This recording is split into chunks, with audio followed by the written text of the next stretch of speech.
മലയാളി പ്രേക്ഷകർ ഏറ്റവും കൂടുതൽ പ്രതീക്ഷയോടെ കാത്തിരിക്കുന്ന ചിത്രമാണ് മോഹൻലാൽ ജീത്തു ജോസഫ് കൂട്ടുകെട്ടിലൊരുങ്ങുന്ന ദൃശ്യം 3.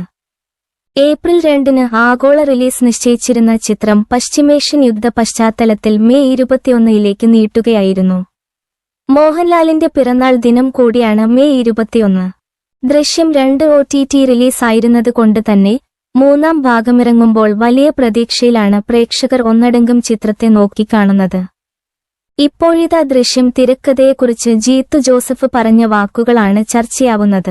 ദൃശ്യം ആദ്യ ഭാഗമിറങ്ങിയപ്പോൾ ഒരുപാട് പേർ സിനിമയ്ക്ക് 2-ാം ഭാഗമുണ്ടാവുമോ എന്ന് ചോദിക്കാറുണ്ടായിരുന്നെന്നും ദൃശ്യം 3-ാം ഭാഗത്തിനായി തിരക്കഥകൾ അയക്കാറുണ്ടായിരുന്നെന്നും ജീത്തു ജോസഫ് പറയുന്നു.